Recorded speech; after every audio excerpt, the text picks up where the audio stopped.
তুমি চিটাগাং যাইতা চাও আর ভাই তুইটা কইতাছ চিটাগাং চিটাগাং চিটাগাং চিটাগাং চিটাগাং, ঘুমের তুইটা তো বিষ নাই, চিটাগাং তো নাই।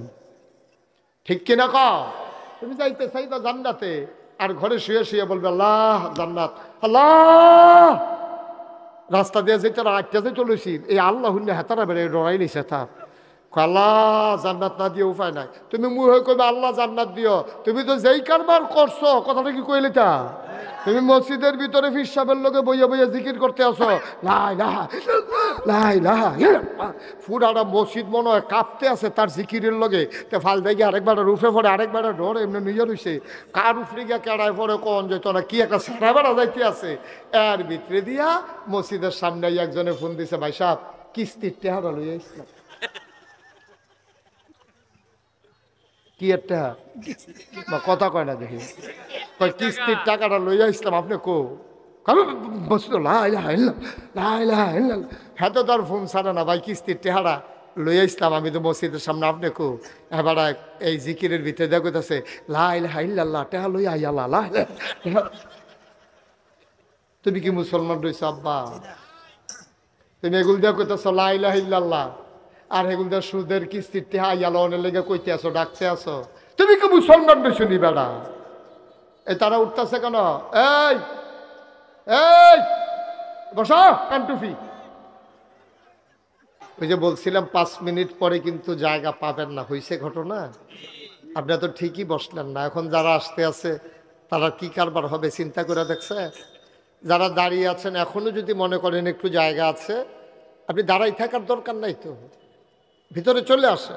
বাসের ভিতরে তো সিট না পাইলে কন্ট্রাক্টরের লোকে ঘুষি লাগ গেলাম, কিরে সিট আছে কইয়া তুললে এখন সিট টেস না কিরে হাতারে ঘুষি দিয়া জানালা দিয়ে বার করে লাউনের কথা। আর এখন আমরা সিট দিয়া রাখছি বয় না, কারবার দেখ। আমিন কন জোরে, আরো জোরে। খুব খেয়াল করে শুনবেন, সময় কম তো, গুরুত্বপূর্ণ কিছু কথা আল্লাহ যেন আমার মুখ দিয়ে বের করে দেয়। সবাই কন আমিন।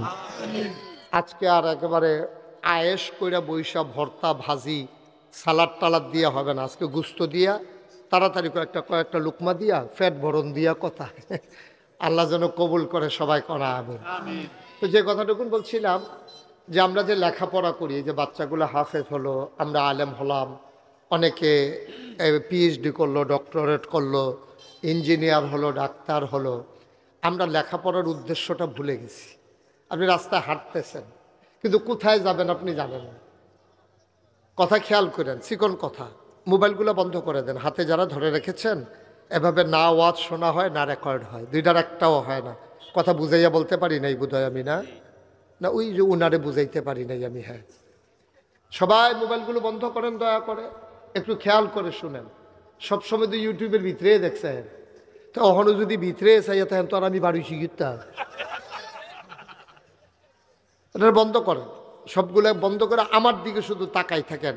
মাছের মতো নিষ্পলক নয়নে, খরগোশের মতো কান খাড়া করেন। আমরা কথা শুনবো একেবারে হৃদয় উজাড় করে দিয়ে, এবং গেথে নেব হৃদয়ের মর্মমূলে। যতদিন বেঁচে থাকবো এই কথাগুলো যেন আমার জীবন চলার পাথেয় হয়ে যায়। সবাই করা আমিন। যেই কথাটুকুন বলছিলাম, আমাদের নিজেরাও আমরা লেখাপড়া করেছি, আমরা আমাদের সন্তানদেরকে লেখাপড়া করাচ্ছি, কিন্তু আফসোস হচ্ছে কেন লেখাপড়া করাইতেছেন যদি জিজ্ঞেস করি, একজন মূল কথাটা বলতে পারবেন। বলবে যে হুজুর লেখাপড়া করতে আসি, তে মেট্রিক পাস করলে মাশাল্লাহ শৈল টৈল বালা, তার জন্য আর্মিতে দিয়া লাইতাম পারি। আরেকবার লেখাপড়া করাইতে আছে তে ডাক্তার হবে, আরেকবার লেখাপড়া করাইতে আছে সে ইঞ্জিনিয়ার হবে, আরেকবার লেখাপড়া করাইতে আছে কিয়ামতের ময়দানে হাফেজের ছেলের বাবার মাথায় নূরের টুপি পরানো হবে, এই জন্য উনি ওরা ছেলেরা হাফেজ বানাইতেছে। একটা উদ্দেশ্য ঠিক নাই। লেখাপড়ার মূল উদ্দেশ্য হচ্ছে আল্লাহ তাবারক ওয়া তাআলা আমাদেরকে যে মানুষ বানিয়েছেন, তিনি কেন মানুষ বানিয়েছেন এটা জানা। এরপরে আরও যদি সহজ করে বলি, 3টা প্রশ্নের জবাব তৈরি করার জন্য আমাদের দেশে লেখাপড়া এসেছে গোটা পৃথিবীতে। 1 নম্বরে আমি কে, কে আমাকে বানাইলো, কেন বানাইলো। সুবহানাল্লাহ বলবেন না? এই 3টা প্রশ্নের জবাব যদি আপনি রেডি করে নিতে পারেন, তাহলে নিশ্চিত আপনি জেনে রাখেন আপনার ইন্তেকাল হতে দেরি, কাফন পরিয়ে দাফন করতে দেরি মাটির কবরে, আপনি কবরে গিয়া দেখবেন মাটির কবর মাটি নাই, মাটির কবর জান্নাতের টুকরা হয়ে গেছে। সুবহান। কারণ আমাদের লেখাপড়ার উদ্দেশ্যই ঠিক করি নাই। ওই যে আপনি হাঁটতেছেন, কই যাবেন জানেন না, হাঁটতে হাঁটতে সন্ধ্যা হয়েছে, শরীর ঘেমে গেছে, টায়ার্ড হয়ে গেছেন, কোথাও যাওয়া হয় নাই, কারণ আপনি জানেন না তো, আপনি এমনি হাঁটতেছেন। তা আমরাও লেখাপড়া করতেছি এমনি, বড় লাগবে না, এখন বয়স হয়েছে 6 বছর, তাহলে ভর্তি করানো লাগবে না। তারপরে প্রাইমারি পাস করছে, হাই স্কুল পাস করছে, কলেজ পাস করছে, বিশ্ববিদ্যালয়ে। এটা একটা ধারাবাহিকতা, একটা চেইন। কিন্তু কেন করতেছি এটা আমরা জানি না। জানি না বলে আজকে আমাদের দেশে এত ইউনিভার্সিটি, তারপরে আপনার দাওরা হাদিস, কাবিল মাদ্রাসা, ফাজিল মাদ্রাসা, ইন্টারমিডিয়েট কলেজ, বিশ্ববিদ্যালয় কলেজ, তারপরে আপনার মক্তব, হিফসখানা, কিন্টার গার্ডেন, প্রি প্রাইমারি, নৈশ শিক্ষা, গণশিক্ষা, এত কিছু থাকার পরেও আমরা এখনও একবিংশ শতাব্দীর সূচনা লগ্নে গোটা বিশ্বকে যখন বলা হচ্ছে কম্পিউটারাইজড, গোটা বিশ্বকে যখন বলা হচ্ছে গ্লোবাল ভিলেজ, আজকে অশ্বদিয়া জমিন থেকে আমেরিকার মানুষের সাথে কথা বলা যায়। আমেরিকার মানুষ ভিডিও কল দিলে আজকে এই অশ্বদিয়ার মানুষ দেখতে পায়। এত কিছু হওয়ার পরে সনের ঘরের জায়গায় টিনের ঘর হলো, টিনের ঘরের বদলে বিল্ডিং হলো, 2 তলা 3 তলা 5 তলা হয়ে গেল। কিন্তু আমরা আজও মানুষ হতে পারলাম না। আজও আমার দেশে প্রকাশ্য দিবালুকে রাজপথে রাজনৈতিক দ্বন্দ্বের কারণে ক্ষমতার মসনদে আরোহণ করার লক্ষ্যে একদল যুবককে সেই 6 সালের 28শে এপ্রিল আমার 28শে অক্টোবর পল্টনের ময়দানে প্রকাশ্য দিবালুকে পিটিয়ে পশুর মতো হত্যা করা হয়েছে, ঠিক কিনা বলে? এখানেই শেষ না, হত্যা করার পরে সেই লাশের উপরে তারা নর্দন কুর্দন করেছে, নেচেছে, গেয়েছে। এর জন্য আল্লাহ মানুষ বানায় নাই, এজন্য আল্লাহ মানুষ বানায় নাই। শিক্ষা তার ভিতরে, সে ইন্টারমিডিয়েট পাস করেছে, সে ডিগ্রি করেছে, সে মাস্টার্স করেছে, প্রাচ্যের অক্সফোর্ড ঢাকা ইউনিভার্সিটির ছাত্র, তারপরেও সে ভালো করতে পারল না, সে মানুষ হত্যা করে। কারণটা কি? কারণ মূল উদ্দেশ্য আমরা হাসিল করতে পারি নাই, ঠিক কিনা কম? বন্ধুরা আমার, ভাইরা আমার, তাইলে মূল উদ্দেশ্য কি? শিক্ষার মূল উদ্দেশ্য কি? এটা আমাদের এক লাইনে জেনে নেওয়া লাগবে। শিক্ষার মূল উদ্দেশ্য হলো প্রতিটি মানুষের মাঝে একটা পশু বাস করে। গরু যেমন একটা পশু, ছাগল যেমন একটা পশু, মানুষও ঠিক এমনি একটা পশু। তাইলে গরুকে গরু কয়, ছাগলরে ছাগল কয়, কিন্তু মানুষরে কেন মানুষ কয়? কারণ হলো পশু প্রবৃত্তিকে দমন করে মনুষ্যত্বের বিকাশ যখন মানুষ ঘটায়, তখনই মানুষকে মানুষ কয়, নাইলে মানুষও একটা পশু, ঠিক কিনা? আরো সহজ করে বলি, আপনি ক্লাসে পড়া পারেন নাই, প্রতিদিন আপনি পড়া পারেন না, স্যার প্রথম পিটাইছে, ধমক দিছে, বুঝাইছে, পরে একদিন বলে ফেলছে যে তুই একটা গাধা হইস, তোর এত প্রত্যেক দিন পড়া দেই, তুই একদিনও পড়া, তুই একটা গাধা হইস তুই। তাইলে বুঝে গেল তার কানগুলা কয়েকদিন স্কুলে যাওয়ার পরে গাধার মতো লম্বা লম্বা হয়ে গেছে। কথা কয় না দেখি? তাহলে স্যারে যে তারে গাধা কইলো মানে গাধায় যেরকম তুই এইরকম হইস, তুই মনুষ্যত্বের বিকাশ ঘটাইতে পারো নাই। আপনি ছোট্ট বাচ্চারে দুইটা বাবা খুব রাগ হয়ে এমন জোরে পিটাইতে আছে, মানে এটা কল্পনার বাইরে, নিজের বাচ্চারে নিজে এমনি পিটাইতে পারে। দৌড়ে তার দাদি আসছে, আইসা বলতেছে তুই একটা গরু হইস, তুই আমার ঘরে একটা গরু হইস, তুই বাচ্চারে মানুষ এমনি মারে। তাইলে বোঝা গেল তার 2টা শিং উঠছে। কথা বুঝেন নাই আমার? কথার জবাব দিতে হবে তো। তার কি শিং উঠছে? তার মাথাটা বড় হয়ে গেছে, তার পিছন দিয়ে একটা ল্যাঞ্জা বাড়িয়েছে, তো তার যে তার মায় গরু কইল। কারণ হলো তারে গাধা কয় সারে, তা গাধার মতো ব্যবহার আচরণ করেছে, অর্থাৎ গাধার গুণ তার মাঝে পাওয়া গেছে। মা সন্তানকে গাধা কয় কারণ গাধার মতো গরু কয়, গরুর মতো সে আচরণ করেছে। তাইলে আপনি আমি মানুষ হইলাম কেমনে? যেই দিন মানুষ মনুষ্যত্বের বিকাশ ঘটাইয়া মানুষের আচরণ করতে পারবে, ঠিক কিনা? আওয়াজ আপনাদের এলাকায় মাহফিলে আওয়াজ দেওয়া নিষেধ নাকি? তো সব লোক দেখি ডিব্বা যেমন দুম ধরে বইয়া রয়েছে, সভাপতি সহ। কারবারটা কি তারা বুঝলাম না তো কিছু। জোরে একটু আওয়াজ দিবেন, আমিন কন, জোরে কন, আরো জোরে বলেন মারহাবা। সবাই আমি যখন যেটা প্রশ্ন করি জবাব দিবেন, চুপ করে কোনো আসলে এটা পার্টিসিপেট মূলক, গিভ অ্যান্ড টেক, দেওয়া নেওয়া, চাওয়া পাওয়া, লেনদেন, আদান প্রদান। আমি ওয়াজ দেবো, আপনি মাঝে মাঝে সুবহানাল্লাহ কইবেন, আপনি মাঝে মাঝে আলহামদুলিল্লাহ দিবেন, আপনি আমারে দিয়া শুধু ওয়াজ আদায় করবেন, আপনি ডিব্বা যেমন দুম ধরে থাকবেন, এটা হয় না তো। বলেন সুবহানাল্লাহ। আহা, এত লোকের আওয়াজ তো অনেক হওয়ার কথা। বলেন আলহামদুলিল্লাহ, আল্লাহু আকবার, সবাই কোনা আমিন। আমরা আগে যখন কুমিল্লা শহরে মিছিল করতাম তখন দেখতাম যে 14 গ্রামের ফলাফল মিছিলের ভিতরে এক্সপার্ট। আগের তারা আসছিল কি, অহনের তারা না?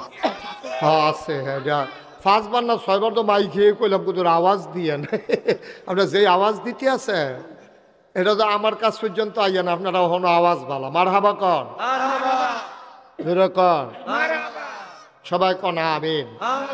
তাইলে যেই কথাটা বলতেছিলাম, 1500 বছর আগে, কথা বলেন না পেছনে, 1500 বছর আগে আল্লাহ যখন মানুষ বানাই এই নবীজি পাঠাইছেন, এই নবীজি এসে কি করলেন? এসে দেখলেন বর্বর, বাদইন, যাযাবর, মূর্খ, অসভ্য একদল মানুষ। তিনি এসে মানুষগুলোকে বদলে দিলেন। তাহলে তারা বর্বর ছিল, তাদেরকে বানাই দিলেন সুসভ্য, সুশীল, আধুনিক, ভদ্র, আল্লাহওয়ালা। সুবহানাল্লাহ বলবেন না? আচ্ছা, কেমন করে বানালেন? পশ্চিমা বিশ্বের যারা মনীষী, America, Britain, France, Germany, Sweden, Switzerland, যত বড় বড় দেশ আছে, আর ওদের জন্য যত বড় বড় ইউনিভার্সিটি আছে, ওরা গবেষণা করলো, থিসিস করে নিল, তারা ডক্টরেট করলো ওই বিষয়ের উপরে যে মানুষগুলো 1500 বছর আগে যখন অসভ্য ছিল, বর্বর ছিল, সামাজিক অবকাঠামো ছিল না, বাহন ছিল না, ল্যান্ডফোন ছিল না, কুরিয়ার সার্ভিস ছিল না, পোস্ট অফিস ছিল না বলতে কিছুই ছিল না। ওই সময় এত ভদ্রতার উন্নতির চরম শিখরে কেমন করে মানুষগুলো আরোহণ করলো? ওরা গবেষণা করে দেখলো যেই জিনিসটা দিয়ে তারা আপনার ওই এত উপরে আরোহণ করেছে, ওই জিনিসটার নাম হইল কোরআনুল কারীম। সুবহানাল্লাহ বলবেন। এই কোরআন থেকে তারা শিক্ষা নিয়েছে বলে, কোরআনের মর্মমূল তারা ধারণ করেছে বলে তারা সেদিন এত উন্নতির চরম শিখরে আরোহণ করেছে। বন্ধুগণ, এই জন্য আল্লাহ তাবারক ওয়া তাআলা বলে দিলেন, কল, হে রাসূল আপনি বলুন, হাল ইয়াস্তাবিল্লাযীনা ইয়ালামুনা ওয়াল্লাযীনা লা ইয়ালামুন, আপনি বলে দেন যারা জানে যারা জানে না, দুই দল কি সমান? কখনোই দুই দল সমান হতে। আহা, সব মরহুম লয়ে ফেটে গেলাম ভাই, আর চাইতে কম লোকে তো আওয়াজ হয়, দুই দল কি সমান? তো সবাই বলতে হবে। আমি প্রশ্ন করার পরে উনি খালি একজনে কইছে আর বাহি সব কয়, আবার আর যেই মত আমরারও সেই মত। যারা জানে যারা জানে না, দুই দল কি সমান? তাইলে দুই দল সমান না, এটা কি আমার কথা না আল্লাহর কথা? যে চিনলো যে জানলো, যে চিনল না যে জানলো না, দুই দল কখনো সমান হতে পারে না। আপনি অশ্বদিয়া থেকে চিটাগং যাবেন, একজনকে জিজ্ঞেস করেছেন, ভাই আপনি তো প্রায় চিটাগং যান, আমি কেমনে যাব?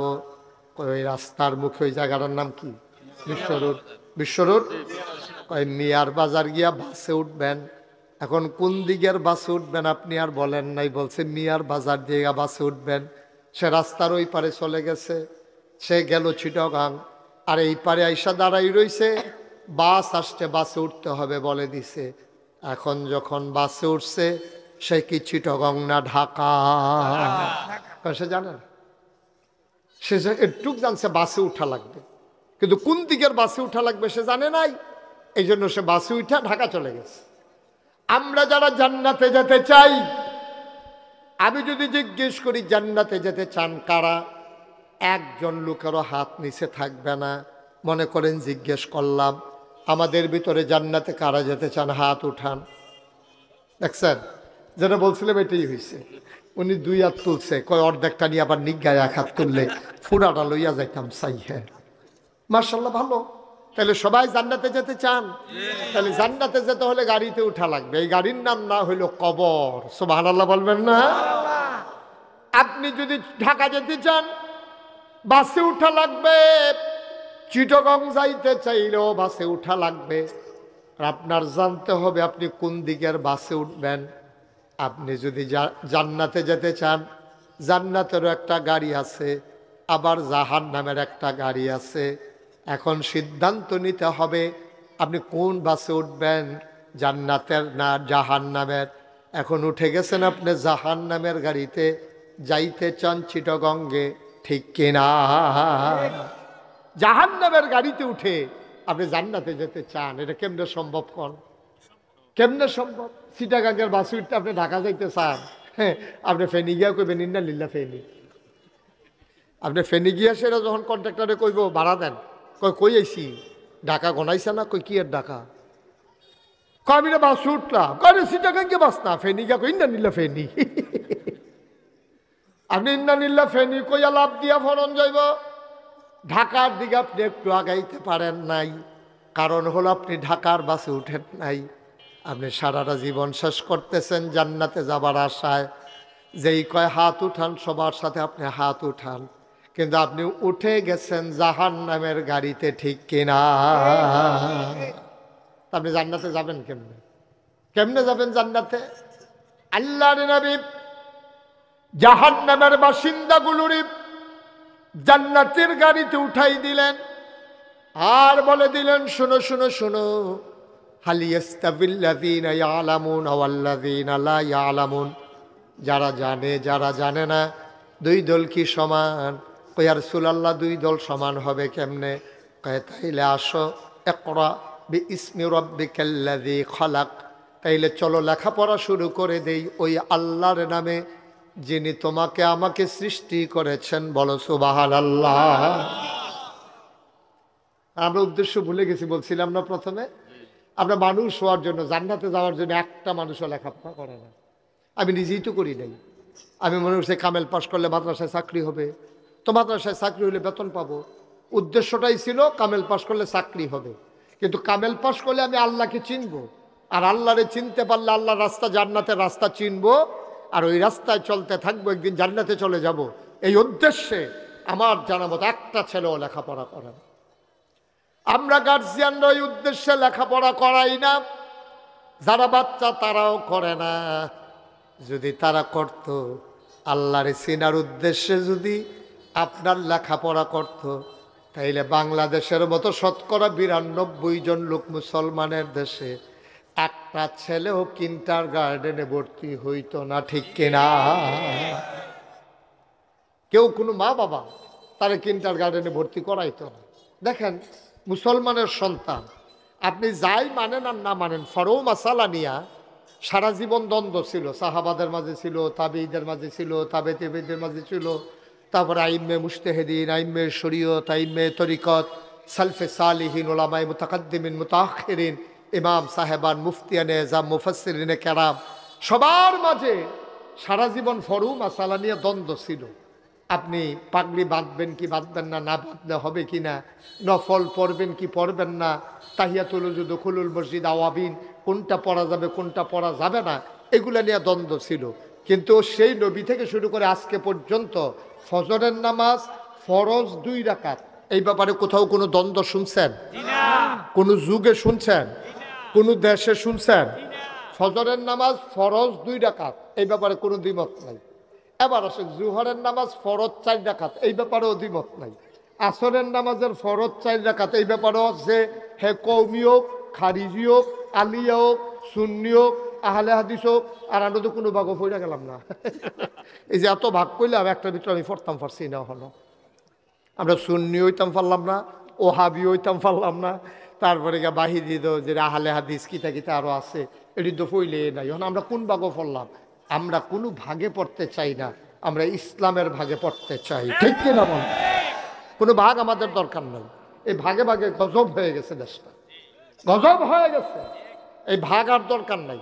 আমরা মুসলমান, আমাদের আল্লাহ এক, আমাদের নবী এক, আমাদের কাবলা এক, আমাদের কোরআন কেতাব এক, আমাদের দিন এক, আমরা সবাই এক। ঠিক কিনা কও? এখন আর অন্য কিছু তালাশ করার দরকার। ওই ভাগে ভাগে ভাগ হওয়াতে সমস্যাটা হয়েছে কি, আহা, বিরক্ত করা যাবে না।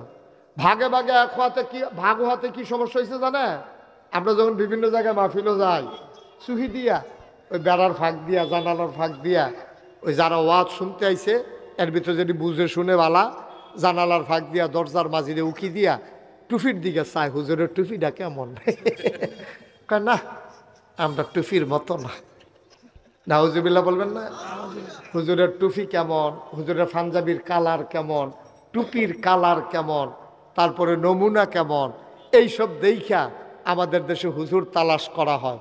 হুজুরের ইমান কেমন, হুজুরের আমল কেমন, এই তালাশ করা হয় না। ঠিক কিনা? কষ্ট লাগে। আপনি ঠিক কইতেন না? আপনার পিছনের ব্যাপারে জিগান কইবনি।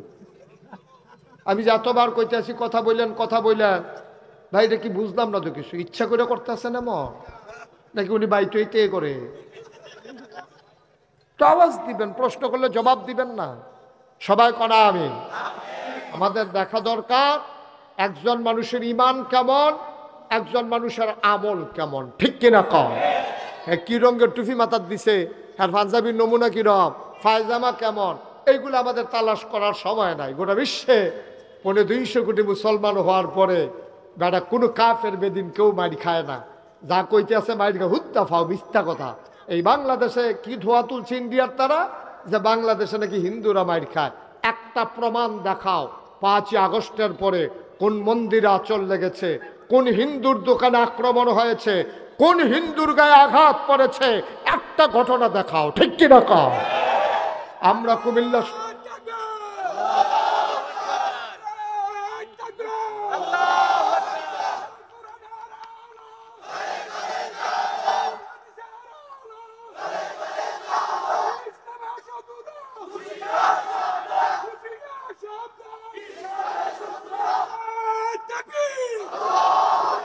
আমি কুমিল্লা শহরে থাকি। কুমিল্লার প্রতিটি মন্দিরের নিরাপত্তা আমরা বিধান করেছি। আমি এসপি সাহেবকে বলেছিলাম, আমি ডিসি সাহেবের সাথে মিটিং করে বলেছিলাম যে কুমিল্লার কোনো মন্দিরে, কুমিল্লার কোনো মিষ্টি দোকানে, কুমিল্লার কোনো হিন্দুর উপরে একটা ফুলের টোকা পড়লে আমরা তার জবাব দেব। সেদিন আমরা এনশিওর করেছিলাম। ঠিক কিনা বলেন? আমরা রাত্র ঘুরে ঘুরে প্রতিটি মন্দিরের সামনে লোকজন বসিয়ে দিয়েছি যেন হিন্দুদের উপরে আঘাত না হয়। আমরা পুরোহিতকে জড়িয়ে ধরে বলেছি, তুমি হয়তো আমার ধর্ম মানো না, কিন্তু তুমিও মানুষ, তোমার কোনো ক্ষতি হবে না। আমরা যতক্ষণ থাকি নাম্বারগুলো দিয়ে এসেছি, রাত্রে 3টা 4টায় যখন মন চায় ফোন দেবেন, আমরা দৌড়ে দৌড়ে এসে হাজির হব। এই তো আরামে থাকার পরে আমরা তাদেরকে, আপনি খেয়াল করেন বাংলাদেশে হিন্দুরা যেমনে থাকে, মায়ের গর্ভের ভিতরে সন্তানটাও এত আরামে থাকে না। ঠিক কিনা? সুখে থাকলে বুতে কিলায়। তোমরা মন্দিরগুলো আমরা পাহারা দেই, তোমাদের ব্যবসা আমরা চেয়ে রাখি, তোমাদের ব্রাহ্মণ ঠাকুরদেরকে আমরা দেখে রাখি, তোমাদের ব্যবসা প্রতিষ্ঠানগুলো পাহারা দেই। তোমরা এমক নিমক হারামের ভূমিকা পালন করলা, আমরা তোমাদের সব পাহারা দিলাম। আর প্রকাশ্য দিবালুকে চিটগঙ্গে তোমরা আদালত প্রাঙ্গণে আমার অ্যাডভোকেট সাইফুল ইসলাম আলিফকে তোমরা প্রকাশ্য দিবালুকে কুপিয়ে কুপিয়ে হত্যা করেছো। ঠিক কিনা বলো? আমরা শান্তিপ্রিয় মানুষ, আমরা এটার প্রতিবাদ আর আইনের হাতে ছেড়ে দিয়েছি। ইচ্ছে করলে বাংলাদেশের মুসলমানগুলা টোকাইয়া টোকাইয়া হিন্দুগুলারে এক জায়গা রাইক্যা সকলে মিল্লা ফু দিলে ফু ফু। ঠিক কিনা ক? আমরা বলেছি না, এটা আমাদের দায়িত্ব নেই। আইন শৃঙ্খলা রক্ষাকারী বাহিনী দেখবে, এটা তাদের কাজ। তো যেই কথাটুকুন বলছিলাম, আমরা শিক্ষার উদ্দেশ্য হারিয়ে ফেলেছি। আমরা মানুষ হওয়ার জন্য কেউ শিক্ষা গ্রহণ করি না। আমরা শিক্ষা গ্রহণ করি চাকরির জন্যে, শিক্ষা গ্রহণ করি বিদেশের জন্যে, শিক্ষা গ্রহণ করি ব্যবসার জন্যে। আমরা মানুষ হওয়ার জন্য কেউ শিক্ষিত হই নাই। এই জন্য শিক্ষিত নামের পশু আজকে পরিণত হয়েছে। ঠিক কিনা বলেন? আর নাইলে একটা সরকার বিভিন্ন দেশে বিভিন্ন সময় অদল বদল হয়, হওয়াটাই স্বাভাবিক। আন্দোলনের মুখে হয়, বৈপ্লবিক পরিবর্তনে হয়, নির্বাচনের মাধ্যমে হয়, মারা যাওয়ার কারণে হয়। কিন্তু আপনি যেই দিন থেকে সভ্য পৃথিবী শুরু হয়েছে, আপনি একটা ঘটনাও খুঁজে পাবেন না যে একটা সরকারের বদলের পরে 330 জন মেম্বার অফ পার্লামেন্ট এবং আমলা কামলা বদুল্লা, র্যাব, গোয়েন্দা, পুলিশ, বড় বড় ব্যবসায়ী, উপদেষ্টা সবগুলো একসাথে সরকার বদলের পরে সব একসাথে পালাই গেছে। পৃথিবীর কোনো ইতিহাস নাই, ঠিক কিনা? এটাই প্রথম বাংলাদেশে পৃথিবীর সব মানুষ দেখছে, আরে এটা কি কারবার, আরে এটা কি কারবার। এই সবাই মিললে গেছে কেমন লাগবো, কারবারটা কি? এই কারবারটা হলো বাংলাদেশেই সম্ভব, কারণ যারা ক্ষমতা পাইলে আর ছাড়তে চায় না, তো যখন তারা ছাড়ায় তখন তার রুচি থাকে না, ঠিক কিনা কন? আল্লাহ যেন হেফাজত করে, সবাই কনা আমিন। তো যেই কথাটুকুন বলছিলাম, শিক্ষার উদ্দেশ্যটা কি? ওই আমি কে এটা জানা। তা আমি কে? আমি কে এটা তো আল্লাহ ১৫০০ বছর আগে বলছেন। আল্লাহ বলছেন ইন্নী জাইলুন ফিল আরদে খলিফা, আমি আল্লাহর প্রতিনিধি, এটাই তো আমার মূল পরিচয়। কিসের ফিরসাব বেড়া, কি আল্লাহ সাহ, কিসের মন্ত্রী, কিসের এমপি, কিসের ভুইয়া চৌধুরী, সরকার, খনকার, পেশকার, এগুলো মানুষের সাময়িক পরিচয় দেওয়ার জন্য লাগে না। গাইসের পিসাব, মুশতাক ফৈজিনা, ওইটা মানুষ চিনে না। ওই যে মাদ্রাসার প্রতিষ্ঠাতা অমুক, এটা কইয়া চিনানো লাগে। ভুইয়া, এটা কইয়া ভুইয়া বাড়ির মানুষটারে চিনে। সরকার, এটা বলে সরকার বাড়ির মানুষরে চিনে। এটি মূল পরিচয় না। মূল পরিচয় ইন্নানি মিনাল মুসলিমিন, আমি মুসলমান, ঠিক কিনা কও? আর বাইরে তোমার কোনো পরিচয়ের দরকার নেই, তুমি মুসলমান, এটাই তোমার বড় পরিচয়। আমি মুসলমান, তোমার যদি এইটাই মূল পরিচয় হয় আমি মুসলমান, এখন তুমি কেন বলো আমি দেওবন্দি আকীদায় বিশ্বাসী? তুমি তো মুসলমান, তোমার মূল পরিচয়। এখন তুমি কেন বলো আমি সুন্নি? এখন তোমারে মানুষে কেন ওয়াহাবি কয়? এখন কেন তুমি বলো আমি আহলে হাদিস? এই যে নানান দল উপদলে বিভক্ত হলা, এটাই তো কাফেরদের জন্য সুবিধা। 5 ভাই যখন একসাথে থাকে, বাইরের কোনো মানুষ চাচাতো ভাইয়ারা আর চোখ তুলে তাকায় না। 5 ভাই যখন আলাদা আলাদা হয়ে যায়, তখন চাচাতো ভাই না দেখবা যে ইচ্ছাতে আই না পিটায়, কারণ তারে পিটাইছে, আমার তো কিছু আসে যায় না। আমরা মুসলমান 250 কোটি যদি একসাথে থাকতে পারতাম, আক্রমণ দূরের কথা, মুসলমানের দিকে কোনো কাফের বেদিন চোখ তুলেও তাকাইতে পারত না। এই সুযোগ আমরা করে দিয়েছি, এই সুযোগ আমরা করে দিয়েছি। মধ্যপ্রাচ্যে যেখানে ইসরায়েল, ইহুদিদের যে দেশটা, চতুর্পার্শ্বে একটা কাফেরের দেশও নাই। ইসরায়েলের সাথে সবগুলো সীমান্ত মুসলমানের দেশের। সবাই যদি বলতো ইসরায়েল ফিলিস্তিনের মানুষগুলোকে এমনি হত্যা করো, গাজার মানুষের লাশে লাশ ফেলে দিলা, বাড়িঘরগুলো ধ্বংস করে দিলা, লেবাননে আক্রমণ করলা, সব জায়গায় তোমাদের আক্রমণের পরিধি বাড়াইলা। এই সিরিয়া থেকে মুসলমান আসাদ, সিরিয়া থেকে একজন নেতা পালিয়ে গেল, মুসলমানরা দখল করলো। এই সুযোগে কাফের বেদিনেরা এসে সিরিয়া দখল দিতে চায়। কারণ হলো ওরা দেখেছে আমাদেরকে মারলে কেউ ডাক দেওয়ার নাই, এই জন্য মন মতো ওরা মারতে পারে। মনে রাখবা, আবার যদি এক হয়ে যাও গোটা পৃথিবীর মুসলমান, তাইলে সিংহের মতো গর্জন দিয়ে যখন দাঁড়াবা, ওই শিয়াল যেমন গর্তে পালিয়ে যায়, ইঁদুর চামচিকা যেমন গর্তে পালিয়ে যায়, বাকি কাফের বেদিনেরা সব মুসলমানের চিৎকারে গর্তে ঢুকে যাবে, ঠিক কিনা? মাত্র 313 জন সাহাবা। আমরা কি ইতিহাস ঘটাই নাই? এটা কোনো গল্প না, কোনো কাল্পনিক কাহিনী না, এটা যে মুখরোচক কোনো ইতিহাস না। মাত্র 313 জন মুসলমান, 1000 কাফের। আর কাফেরও যেমন তেমন কাফের না, বাছাই করা কাফের, মোটা তাজা, শরীরে শক্তি আছে, যৌবন দীপ্ত প্রাণ, প্রশিক্ষিত, অস্ত্রে শস্ত্রে সজ্জিত, বর্ম পরিহিত, খাপের ভিতরে তরবারি, পিঠের ভিতরে তীরধনুক, হাতের ভিতরে বর্ষা, মাথার ভিতরে হেলমেট, সব কিছু। হেলমেট করলে তো আবার আপনার তার কত মনে হয়, হ্যাঁ, হেলমেট বাহিনী। হ্যাঁ, নাউজুবিল্লাহ কয় না রে, জোরে কয় না নাউজুবিল্লাহ। আপনার 14 গ্রাম তো আমি অনেক জায়গায় ওয়াজ করছি, এরকম মরহুম নাউজুবিল্লাহ তো আর কোনখানে পাইছি নাই। বলেন নাউজুবিল্লাহ। সবাই কনা আমিন। আপনারা এই রোজা ছাড়া এরকম করেন, রোজার মাসও জানি কিতা করেন কি কপাল বালা, আমি রোজার ভিতরে আসলাম না। এটা আওয়াজ দিয়ে মার হাবা কন। মুসলমান কয়জন? 313 জন। কতজন? আর কাফের কত? 1000। প্রশিক্ষিত। আর মুসলমান বাতাস আইলে গাছও দইরা দাঁড়াইতে হয়, যে কোনো সময় বাতাস উড়াই লইয়া যেতে পারে। এইরকম মুসলমান মাত্র পাওয়া গেছে 313 জন।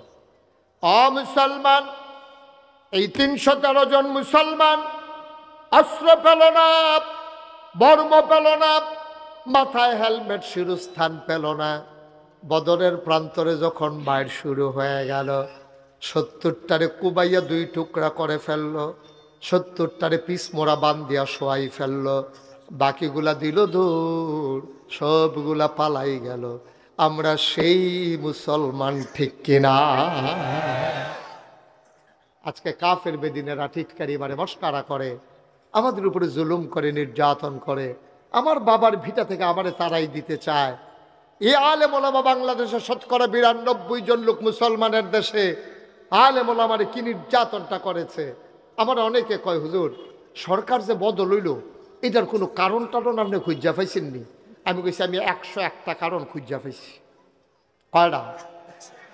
কয়টা? আমি কই ওই যে উনি কথা কয় না, দেখছো এই আওয়াজ হইতো কেমন, ফাহারা দিয়া দিয়ে বুঝি জিগান যাইব। কয়টা? আমি 101টা কারণ খুঁজা পাইছি। ওই যে এক রাজা যুদ্ধের ময়দানে হেরে গেছে, তো যুদ্ধের ময়দানে হেরে যাওয়ার পরে রাজমশাই প্রধান সেনাপতিরে ডাকায়, এদিকে আসো, আমার কি সৈন্য কম? কই জি না, অনেক বেশি। অস্ত্র শস্ত্র? কয় অনেক বেশি। কয় গোলা বারত? কয় সব রেডি আছে। তারপরে আমরা হারলাম কেন? রাজমশাই 101টা কারণ আছে। 101টা কারণে হারছ? কহ। 1 নাম্বারটা কহ। 1 নাম্বার কারণ হইল, কাফেরদেরকে আমরা ঘেরাও দিয়ে ফেলছিলাম, তাদেরকে মারার জন্য আমরা প্রস্তুত ছিলাম, বন্দুকও রেডি করছি, ট্রিগারও দুইটা টানতে আসি, গুল্লি গত রাইতে বৃষ্টিতে ভিজা গেছে, গা বার হয় না। গুল্লি সব কি হয়ে গেছে? ভিজি গেছে। ভিজি গেছে, কারবার ঘটে গেছে। গুল্লি সব ভিজি গেছে। এখন ট্রিগারে যারা টাপতে আছে, আঙ্গুল শুদ্ধ লই আইয়া পড়তে আছে, কিন্তু গুলি তো বার। গুলি সব কি হয়েছে? ভিজি গেছে। গুল্লি ভিজি যাওয়ার কারণে যতই টানাটানি করে গুল্লি আর বার হয় না। রাজমশাই মুচকি হাসি দিয়া কয়, আর 100 কারণের দরকার নাই, একটা সারে। তুমি আর কারণ বইল না, গুল্লি করতা না পারলে আর জিতবা কেমনে, এই জন্যই তো হেরে গেছো। জি রাজমশাই, তো যদি তুমি বলো পতিত সরকার, গত সরকার জগদ্দল পাথরের মতো যে চেপে বসলো, কেন তাদের পতন ঘটলো? আমার যখন জিগাইছে, আমি বলছি 101টা কারণ আছে। হুজুর 1 নাম্বারটা কোন? আমি বললাম 1 নাম্বারের কারণ হইল, যখন মসজিদের মেম্বারে আলেম খুতবা দিয়েছে, এই খুতবা যখন জালেমের বিরুদ্ধে গেছে, জালেম পরের সপ্তাহে আসার আগে ইমামের চাকরি খেয়ে ফেলেছে, ঠিক কিনা? হুজুর এটা কি? আমি কই দে, আলেম ওয়াজ করতেছে, কথা পক্ষে যায় নাই, টান দিয়া নেতা মাইক টান দিয়া নিয়া আলেমকে বেয়াজ্জতি করে পুলিশের হাতে দিয়েছে। আমার সাথে অনেকে একমত হয়েছে, হুজুর আর কারণ লাগবে না, একটাই চলবে। কারণ আলেমের উপরে নির্যাতন, আলেমের বেজ্জতি। আল্লাহর নবী কয়, লা হিজাবা বাইনাহু ওয়া বাইনাল্লাহ, আল্লাহর মাঝে ওই মাজলুমের মাঝে কোনো পর্দা নাই। আল্লাহ বলে ডাক দিতে দেরি, কবুল হতে দেরি নাই। 101টা কারণে যদি গত সরকারের পতন হয়ে থাকে, 1 নাম্বার কারণ হইল আলেমের উপরে নির্যাতন, ঠিক কিনা? যেই দেশে চুর বাটপার গুন্ডা বদমাইশ ডাকাইতেরা রাস্তার ভিতরে সিনা টান টান করে হাঁটে, যেই দেশে 92% জন লোক মুসলমানের দেশে, যেখানে জেলখানাগুলো ভরে যায় আলেম দিয়া, এই দেশে কেন পতন হইল আর তালাশ করার দরকার নাই, ঠিক কিনা বলে? একটা আলেমের আহা, আলেমের একটা মোনাজাত, 1 ফোঁটা চোখের পানি আল্লাহর আরশ পর্যন্ত কাঁপাই দেয়, ঠিক কিনা কম? আর কারণের কি দরকার? সুতরাং আমি খুব সাবধান করে দিয়েছি সব মাহফিলে, খুব সাবধান। যত ন্যাক্কারজনকভাবে বিশ্রীভাবে যেমন করে সরকারের পতন হলো, আবার যখন যারা ক্ষমতায় আসবে, ওরা যদি এমন করে আবার আলেমের দিকে চোখ বড় বড় করে তাকায়, আঙ্গুল নাচিয়ে আলেমের সাথে কথা বলে, মনে রাখবো আগের লোকদের চাইতে আরো করুণ অবস্থা পরবর্তী লোকগুলোর হবে, ঠিক কিনা বলে?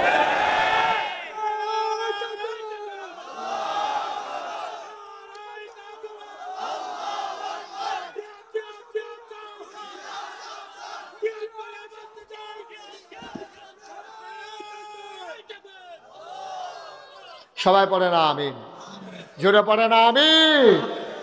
বন্ধুগণ, খুব খেয়াল রাখান, খুব খেয়াল রাখবেন কাজের। আপনি যাই করবেন তার একটা অ্যাকশন রিয়াকশন আছে।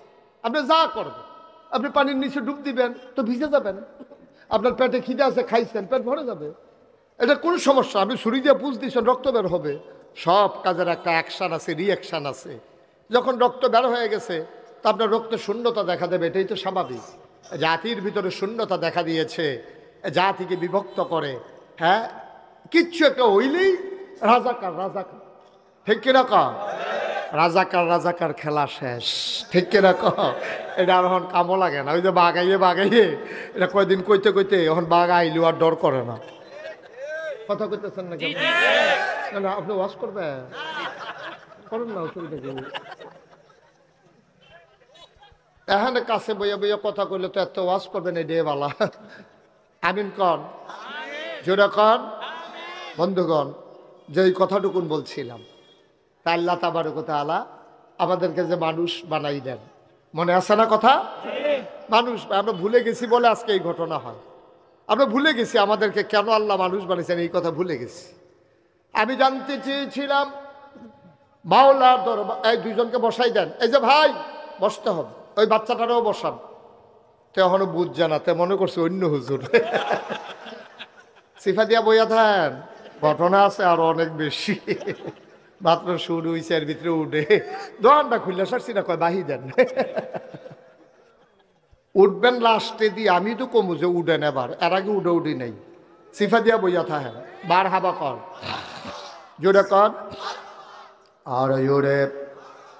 বন্ধুরা আমার, ভাইরা আমার, আমি আল্লাহর কাছে জানতে চেয়েছিলাম, মাওলা আপনি কেন মানুষ বানিয়েছেন? আল্লাহ আমারে ডাকে ডাকে কয়, বান্দারে, ও বান্দা, জানতে চাও কেন মানুষ বানিয়েছে? বাড়ি থেকে কোরআন নাই, কোরআন পড়ো, কোরআন বুঝো, কোরআন দেখো। আল কোরআনে ১,৫০০ বছর আগে আমি আল্লাহ বলে দিয়েছি আমি কেন মানুষ বানিয়েছি। আমি কোরআন খুলে দেখি আল্লাহ কয়, ইয়া আইয়ুহান নাস, ও দুনিয়ার মানুষেরা, উবুদু, তোমরা ইবাদত করো। আমি বলি কার? কয় রব্বাকুম, তোমাদের যিনি রব। আমি কই রবকে? রব চিনো না? তোমার যিনি খালেক, তোমার যিনি মালেক, তোমার যিনি সত্তার, তোমার যিনি গফফার, তোমার যিনি আইয়ুব, তোমার যিনি ওয়াদুদ, তোমার জন্যে যিনি প্রেমময়, এই তিনি তোমার রব, আর রবি তোমার সব। আবাদত করো রবের।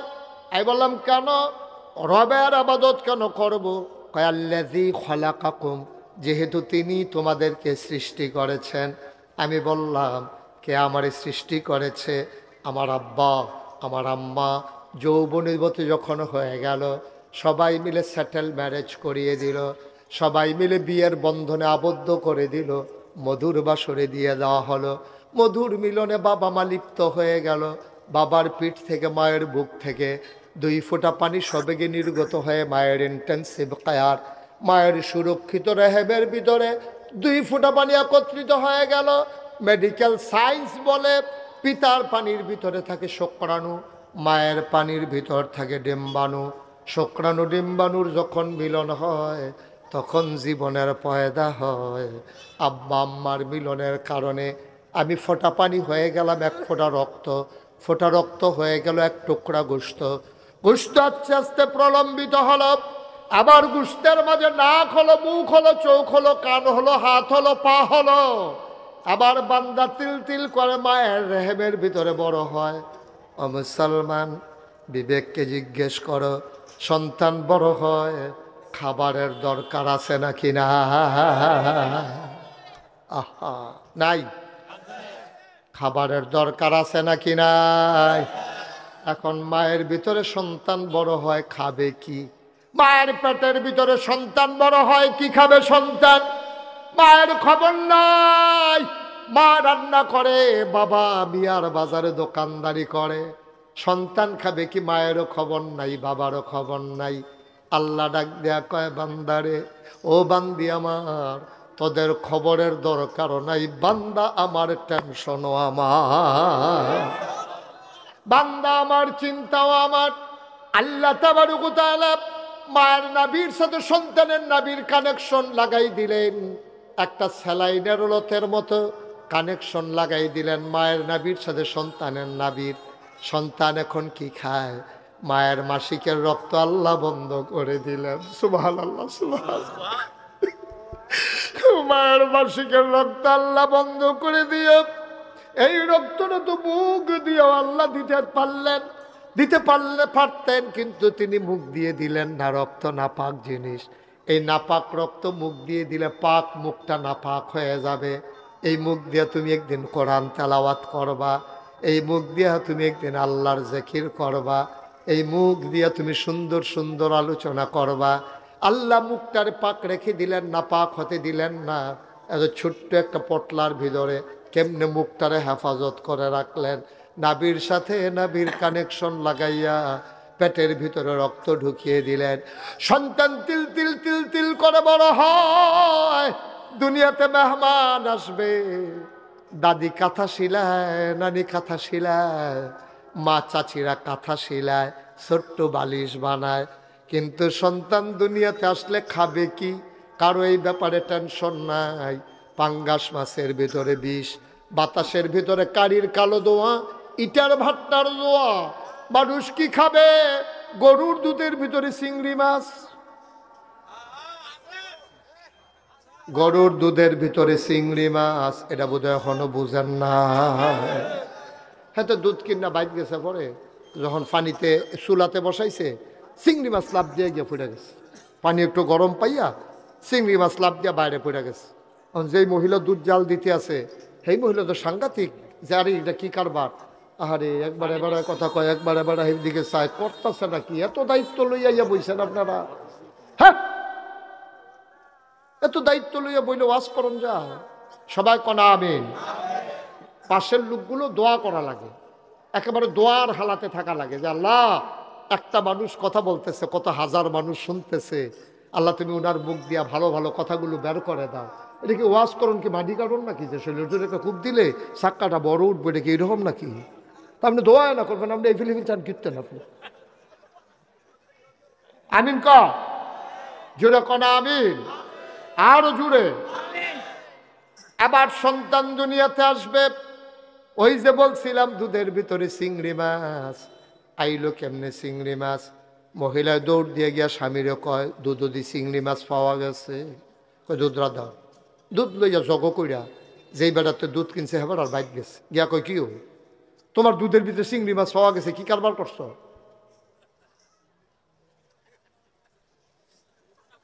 কে কথা কইছে? সি সি সি, লা হাওলা ওয়ালা কুওয়াতা ইল্লা বিল্লাহ, আস্তাগফিরুল্লাহ, আস্তাগফিরুল্লাহ, আস্তাগফিরুল্লাহ। এখন দুধের ভিতরে চিংড়ি জগ দিয়া দুধ লয়ে গেছে মালিকের বাড়িতে। গিয়া বলতেছে, ভাই তুমি কি দুধ বিক্রি করলা দুধের ভিতরে চিংড়ি মাছ? মালিক কো, সমস্যা কি? এমনি কি আর চিংড়ি মাছ হয়েছে? ওই যে গরুয়ে যে ফেনা খায়, ফেনার লগে চিংড়ি মাছও খেয়ে লিস, এই জন্য এটা দুধের লগে বার হইছে। নাউজুবিল্লাহ বলবেন না। আল্লাহর চিন্তা, বান্দা খাবে কি? মাছের ভিতরে বিষ, ফার্মের মুরগির খাবারের ভিতরে বিষ, দুধের ভিতরে চিংড়ি মাছ, বাতাসের ভেতরে তোমার কালো ধোয়া। আল্লাহ কয়, টেনশন দরকার নাই, আমি আমার মেহমানের জন্য মেহমানদারির ব্যবস্থা করে দিয়েছি। সুবহানাল্লাহ। আল্লাহ তাবারক ওয়া তাআলা পেটের ভিতরে সন্তান বড় করে, আর মায়ের বুকের ভিতরে দুধ জমা। সন্তান দুনিয়াতে এসেছে, ওয়া ওয়া করে কান্নার আগে মায়ের দুধের ভিতরে জুস মেরে যায়। সন্তানকে যখন বুকে লাগায়, মায়েরও শান্তি, বাচ্চারও শান্তি। এই নিয়ামত যিনি দিলেন তিনি আমার আল্লাহ, ঠিক কিনা? আল্লাহ কয়, উবুদু রব্বাকুম, আবাদত করবা সেই আল্লাহর আল্লাযী খলাকাকুম, যিনি তোমাকে সৃষ্টি করেছেন, ওয়াল্লাযীনা মিন ক্বাবলিকুম, শুধু তোমারে না, তোমার আব্বা, তোমার আম্মা, তোমার দাদা, তোমার দাদি, তোমার নানা, তোমার নানি, তোমার 14 গোষ্ঠী, তোমার জাতির পিতা ইব্রাহিম, তোমার আদি পিতা আদম, আদি মাতা হাওয়া, তোমার নবী মুহাম্মদুর রাসূলুল্লাহ সাল্লাল্লাহু আলাইহি ওয়াসাল্লাম, যিনি বানিয়েছেন উবুদু রাব্বাকুম, আবাদত করবা ওই রবের, ঠিক কিনা? তাহলে আমরা আবাদত করব কার? চাইব কার কাছে? দিতে পারেন যিনি, তিনি কে? বাজারে গিয়া, বাজারে গিয়া চাইবেন? পীরের পায়ে গিয়া চুমাইবেন? সেজদা দিবেন? বুড়ো আঙ্গুল চুষবেন? গোসলের পানি খাইবেন? এটা কিন্তু আপনাদের এদিকে না কম না আছে? এটা কি এই এলাকা তো ঢুকে গেছে? হ্যাঁ, আহারে মুসা। আমি চিটাগং সাতপুর গেছিলাম মাহফিল, গেছি এবারে গিয়া জিগলাম ভাই কি নমুনা, হুজুর মাজারও সাজদা দেয়। আর একটু দক্ষিণ দিকে গেছিলাম ভাই কি নমুনা, হুজুর ফিরের ফাও সাজদা দেয়। আর একটু উত্তরে গিয়েছিলাম সমস্যা কি, হুজুর ফিরের ফাও সুমায়। ব্রাহ্মণবাড়ি এলাকায় গিয়েছিলাম, আপনার কি অবস্থা, বুড়ি আঙ্গুল শোয়। চিটাগাং দিয়া শুনি ফিরেরে গোসল করা, হেই গোসলের পানি মুরিদরা বোতলও বইরা বাইতেন না খায়, খাড়াস কারে কয়। আচ্ছা ও, একটা মানুষের গোসল করাইলে কত জায়গা বাইয়া ফানি যায়? জায়গাটি আসেনি সকলের লগে? এবার আবার চাই আসেনি, চাইতেন কইছি হ মোবাইলটা কি তাই টেনশনও পড়ে গেছে, গা আছে না নাই? নাউজুবিল্লাহ কন, জোরে কন নাউজুবিল্লাহ। বন্ধুরা আমার, ভাইরা আমার, তাইলে বানাইলো আমারে আল্লাহ, সাজদা দেব মাজারে গিয়া, এটা জীবনেও হিসাব মিলে না, ঠিক কিনা? কপাল বানিয়েছেন যিনি, সাজদা পাও না তিনি, ঠিক কিনা? ও মুসলমান, তোমার সামনে তোমার ছেলে, তোমার আপন ভাইয়ের যদি আব্বা ডাকে, আপন ভাই তোমার, তোমার ছেলে তার চাচারে আব্বা ডাকছে তোমার সামনে, তোমার কি এটা আনন্দ না কষ্ট? কষ্ট। কষ্টে বুকটা ফাইটা যায়। আমার সন্তান জন্ম দিলাম আমি, তারে হাফ প্যান্ট কিনে দিলাম আমি, লেখাপড়া করাই আমি, সব করি আমি, তা আব্বা রাহে তারে, আমার শুরু তারে আব্বা রাহে, তুমি বাদ গিয়া কপালে ঘাম জমে গেছে। তোমার স্ত্রী কয় কান্দেন কেন? কয় আপনার কুদ্দুর চাড়ায়। কয় তে কিতা করছে? তে দেখে আলমগীরের আব্বা রেখে বইয়া রয়েছে। আরে কোন কি এই কারবার করছে? ক বাইতাইয়া লোক না, বাইতাই এর ভিতরে বেড়ায় কানতে আছে, বেরিয়ে গসে এই আপনার সরিষার তেলের সাথে পানি নিয়ে ইয়া মাথার দেয়, ঠান্ডা ওয়াল লাগিয়া এবার কুদ্দুর ফরে ফরে আহারে, একটু ফরে ফরে একটা আহা দেয়। এটা যদি আপনার হোলার মধ্যে লাগান যেত, জাগাত আগুন ধরে গেল গো। একটু ফরে ফরে একটা আহা শব্দ বাইর করতে আছে এ ভিডিওকে। আরে এতে জইলে ফুটে সরকার হয়ে যাবো রে, তার বাহের মনে এত কষ্ট দিছে। আব্বা আপন বাইয়ে দো, আপনার ভাই আলমগীর হেতারা না হইলে আপনার ফুট কুদ্দুসে আব্বা ডাকছে আর কি, তো ডাকলে ডাকছে, শাসা তো বাপের মতোই ডাকলে ডাকছে আর কি। এই দিয়ে যদি আপনার মানতে এত কষ্ট লাগে, যেই আল্লাহ আপনারা খাওয়াইলো, যেই আল্লাহ আপনারা মানুষ বানাইলো, যেই আল্লাহ মাথার উপরে আকাশ দিল খুঁটি ছাড়া, জমিন দিল সমতল করে, কল্লু কুল্লু ব্যাগে বয়ে যাওয়া নদী দিল, নদীর ভিতরে পানি দিল, নদীর কিনারে গাছ দিল, নদীর ভিতরে মাছ দিল, আর আপনার জন্য এত সুন্দর পৃথিবী সাজাইলো, আর ডাবের মাথায়, ওই নারিকেল গাছের মাথায় ডাবের ভিতরে শরবত দিল, আখের ভিতরে রস দিল। এই আল্লাহকে ফালাইয়া আপনি বাজারে গিয়া যখন সাজদা দেন, আল্লাহর কলজা ফাইটা যায়, ঠিক কিনা? তো চিন্তা করে কাজ করা লাগে, যা মন চায় তা করা যায় না। আমরা করতে পারি কেন? ওই যে আমরা আল্লাহ চিনি নাই, কেন আল্লাহ বানাইছে আমরা জানি নাই। ওই শিক্ষার মূল উদ্দেশ্য আমাদের মাঝে এখনো আসে নাই। আমরা আল্লাহ চিনতে পারি নাই, আমরা নবীজিকেও চিনতে পারি নাই। আমাদের ভাগ্য খারাপ, কপাল খারাপ। আমরা আব্বা আম্মার ঘরে জন্ম নিয়ে মুসলমান হইছি, বুইজা শুই না আমরা মুসলমান হই নাই, ঠিক কিনা? মুমিন জীবনে খুব চিকন কথা, আমি শেষের দিকে যাচ্ছি, খুব খেয়াল করে শুনেন। মুমিন জীবনে একটা কাজ নাই যেটা ইবাদত না। আপনি এখন টয়লেটে যাওয়া অবশ্যই ইবাদত, আপনি যদি বলেন হুজুর ঢিলালন, এটা তো আরো ইবাদত। আপনি যদি কোন গুসল, এটা তো ফরজ ইবাদত। সুবহানাল্লাহ কয়। এমন একটা কাজ পাবেন না যেটা আপনার জীবনে ইবাদত না। আপনার কৃষিকাজ করা ইবাদত, দোকানদারি করা ইবাদত, বিয়ে করা ইবাদত, বাচ্চা কাচ্চা হওয়া ইবাদত, বাচ্চা কাচ্চা মানুষ করা ইবাদত, এটা নিয়ে লেখাপড়া করানো ইবাদত, ঘর তুলবেন ইবাদত, ঘরও ঘুমাইবেন এটাও ইবাদত, ঘুমাইবেন আপনি এটাও বিলে ইবাদত। সুবহানাল্লাহ কইতেন না? আরো সহজ করে কই, নবীজি বলছেন আমার কোনো উম্মত আশার নামাজ জামাতের সাথে আদায় করে ঘুমিয়ে যদি যায় এই নিয়তে, সে ফজর উঠে পড়বে, সারা রাত সে ঘুমায় নাই, যেন নফল নামাজে দাঁড়িয়ে আছে। তাহলে ঘুমটাকে আপনি যেমন তেমন আবাদত মনে করছেন? এটা সাংঘাতিক আবাদত, বিরাট বড় আবাদত। একটা কাজও নাই যেটা আবাদত না। তবে আবাদত হওয়ার জন্য শর্ত আছে দুইটা।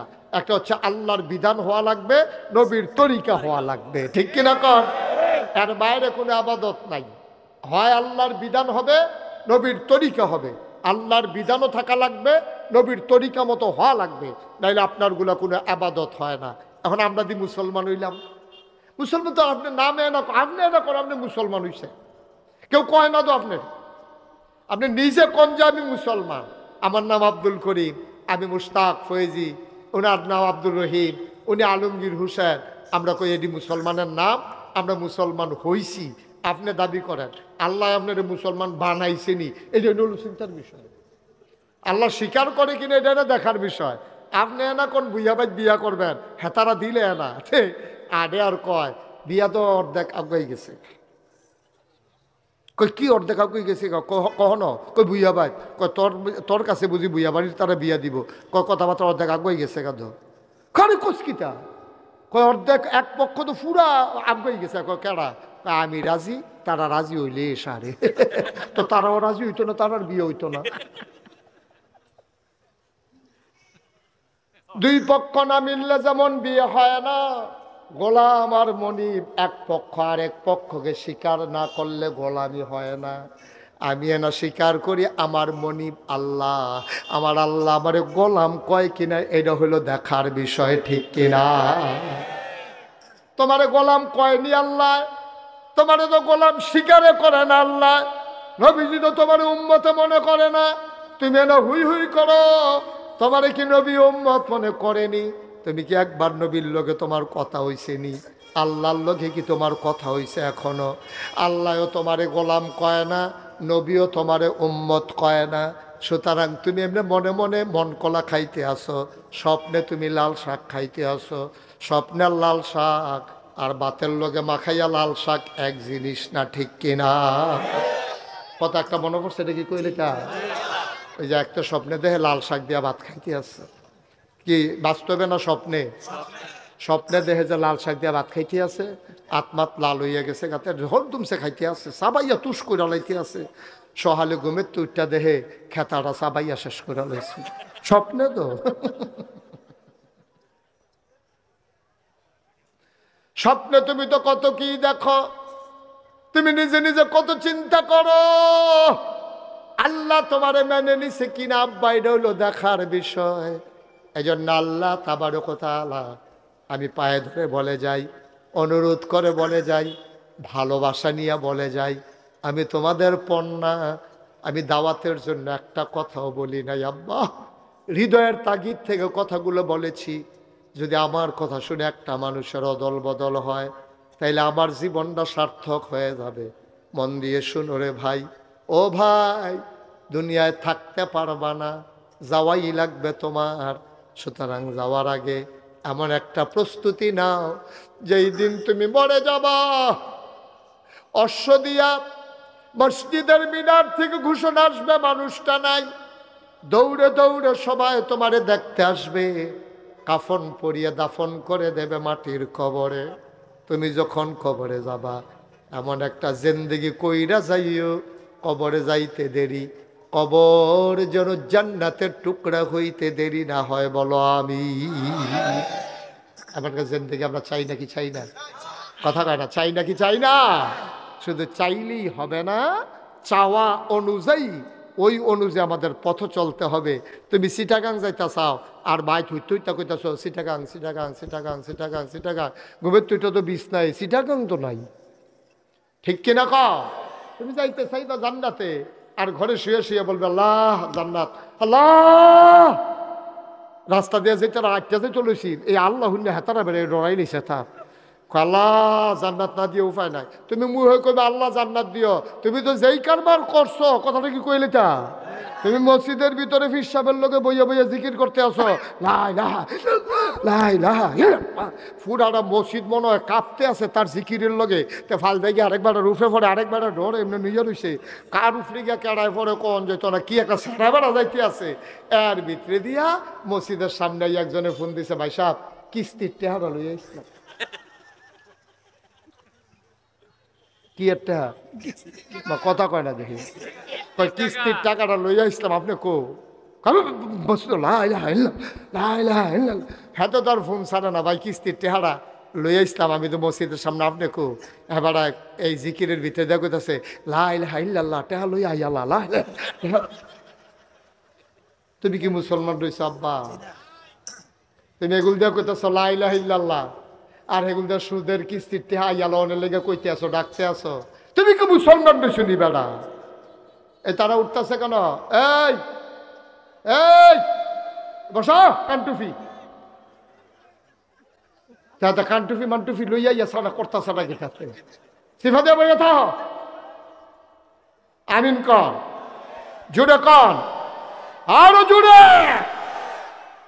ভাই কুদুর চিন্তা করেন ভাই, আরে আপনি এইরকম করতেছেন কেন? এখানে বসে বসে তো কি হয়েছে? ফোন দেওয়াতে ফোন দিছে তো সাইবার করলেন, এটা দরকার কি? ফোন দিয়ে বলে হুজুর আমরা আসি, আপনি আসেন, শেষ তো। আসলে তো বসেন, হুজুরের লোক আছে ওখানে। হ্যাঁ আমিন কম, জোরে কম। হুজুরে আইছে, ওখানে ওয়াজও আইসে না, আবার উঠতে দেখি তো স্যার আমি যে ওয়াজ করতে আসি ইনটেক দেখতে করো কার বারে না দিই যাবার খাইতো বইয়া লাগছে, হ্যাঁ খানা না দিয়ে আরেকবার খানার লাগে আবার যাইতে আসে। কারবার দেখছেন নি? যেতান্ডি বইয়া রয়েছে সেতান্ডি আগে ফ্যাট শান্তি করো, ঠিক নি রে? ওদের চিন্তা করেন আব্বা, যে রঙের ঘরে দৌড়াইতে আছি, এত সোজা না দুনিয়াটা। আপনি মরেন নাই, আপনি মইরা দেখেন। আমরা যত কথা বলি কেউ বিশ্বাস করে না তো, কারণ এই অশ্বদিয়া থেকে যদি একজনে এক সপ্তাহ কবরও থেকে আইতে পারতো, আইয়া সেটা যদি দেখাইতে পারে সাতটা কেন ফিটটা করছে কি তা ফিটের সামলাটা, এটা দাঁড়াইয়া কেউ দেখায় না। কি যে একটা সারা বেড়া কবরও যাইতে আছে, যারা কবরে আছে তারাই না টের পাইতে আছে, ঠিক কিনা? আপনি কি বুঝবেন? হ্যাঁ ঠিক, আপনি কি বুঝবেন? আপনি তো ঠান্ডা পড়লে চাদর গাও দিয়ালা, আর যে বেড়ায় 3 টুকরা কাপড় ফইডা কবরও শুয়ে রয়েছে, এবার আর চাদর নাই, এবার না বুঝতেছে ঠান্ডা কারে কয়। আপনি কি বুঝবেন? আপনি তো রঙের ঘরে দৌড়াইতে আছেন, বেশি ঠান্ডা পড়লে আপনি মৌজা পড়ে ফেলেন, আপনি বিদেশি ফুতের কম্বল ডাবলটা গাও দিয়ে হত্যা রয়েছেন, আরো 5-6টার দিকে চাইয়া রয়েছেন, হা হা হা গাও দিয়া যাইতাম পারতাম না রে, টেম্পার শেষ। আপনি তো রঙে আছেন, খুব আনন্দে আছেন, খুব সুখে আছেন, আপনি বুঝতেছেন না কারবারটা কি যাইতে আছে, কষ্ট হচ্ছে আপনাদের। দেখেন মুসলমান কারে কয় একটা কথা বলি, আমরা শেষের দিকে চলে যাবো ইনশাআল্লাহ। আল্লাহ যেন কবুল করে সবাই করা। আল্লাহর নবীর জন্ম, খুব খেয়াল করেন, আল্লাহর নবী খারাপ মানুষ না সেরা মানুষ? সবাই বলতে হবে খারাপ না সেরা? শুধু সেরা না, সবার সেরা। ভালো না অতি ভালো? এই মানুষের মতো মানুষ আর আসবে না, তিনি আমার নবী। আগেও আসে নাই, সামনেও আসবে না, ওনার সমসাময়িকও ছিল না। এই নবীজির জন্ম মক্কায়, শৈশব মক্কায়, কৈশোর মক্কায়, তারণ্য মক্কায়, যৌবন মক্কায়, বিয়ে করলেন মক্কায়, শ্বশুর বাড়ি মক্কায়, নিজের বাড়ি মক্কায়, মেয়ে বিয়ে দিলেন মক্কায়, বেয়াইয়ের বাড়ি মক্কায়, ব্যবসা করলেন মক্কায়, লেনদেন করলেন মক্কায়, থাকতে পারলেন না তিনি মক্কায়, ঠিক কিনা? উনি খুব খারাপ মানুষ ছিলেন, তো উনি মক্কায় থাকতে পারবেন না কেন? ওনার বাপ বিডা, শ্বশুর বাড়ি, বেয়াইয়ের বাড়ি, নিজের বাড়ি, সবার বাড়ি মক্কায়, উনি থাকতে পারলেন না কেন? কই 14 গ্রামের একটা লোক ইসলাম মানার কারণে মিরেশ্বরাই যাওয়া লাগে নাই? 14 গ্রামের একটা মানুষ তো কখনোই এই ইসলাম মানার কারণে মাদাইয়া গিয়ে বাড়ি করা লাগে নাই। তবে হ্যাঁ, সাময়িক আমরাও কম করি নাই। এই 14 সরকার বদলের আগে 14 গ্রামের শুধু না, বাংলাদেশে যারা আল্লাহর জমিন, আল্লাহর দিন চেয়েছে, দিনের পতাকা পথ পথ করে উড়ুক, যারা স্বপ্ন দেখেছে, এই মানুষগুলোকে বাড়িতে ঘুমাইতে দেওয়া হয় নাই, ঠিক কিনা? শ্বশুর বাড়ি গেছে, হ্যানতে বিছেটা বার করে আলাইছে, হেতে ডরে শহীদ তলে গিয়া ঢুকছে, খাটের তলে সিফাইয়া গিয়া কয় সা বড় একটা আলু পাওয়া গেছে টাইনা দে হেতে। ভাই কম নির্যাতনটা করে না, কম নির্যাতনটা করে, এটাই নবীর সুন্দর তরিকা, এটাই নবীর সুন্দর তরিকা, যে সেখানে তোমাকে সুযোগ দেওয়া হয় না ভাইরা। তাইলে এই নবীজির আদর্শ হইল এইটা।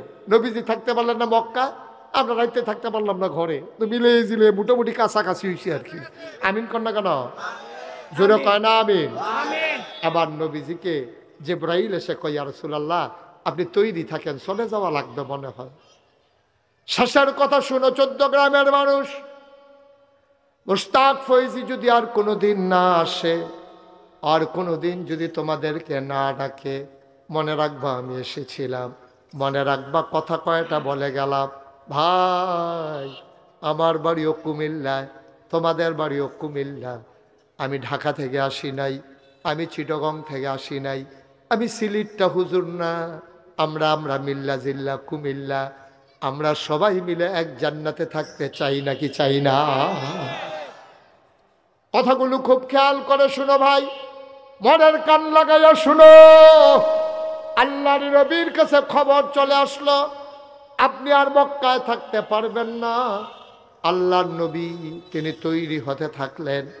আবু বকর সিদ্দিক রাদিয়াল্লাহু তাআলা আনহু, নবীর চরম পরম প্রিয় বন্ধু আবু বকর সিদ্দিক রাদিয়াল্লাহু তাআলা আনহু, তাকে ডাক দিয়া নবীজি বললেন আবু বকর রে, ও আবু বকর, মনে হয় মক্কার দিন শেষ হয়ে এসেছে, তুমি একটু তৈরি থেকো। আবু বকর বাড়িতে গেলেন না, এই খবর পাওয়ার পরে চলে গেলেন মক্কার বাজারে, 2টা ওট কিনলেন, এক ইহুদির ঘরে 2টা ওট রাখলেন, বললেন ভাই 1 মাস পালবা তো মাসিক হারে টাকা পেয়ে যাবা, যতদিন লালন পালন করবা ততদিনের বিনিময়ে নিয়ে যাবা, ওট বড় হয়। আর আবু বকর সিদ্দিক ঘরে যায়, বারবার মনে পড়ে নবী বলেছেন তৈরি থেকো, এটা মনে হইলে আবু বকর খাইতে পারেন না। রাত যখন গভীর হয়ে যায়, সবাই যখন ঘুমিয়ে পড়ে, আবু বকর দরজায় হেলান দিয়া দাঁড়াই থাকে।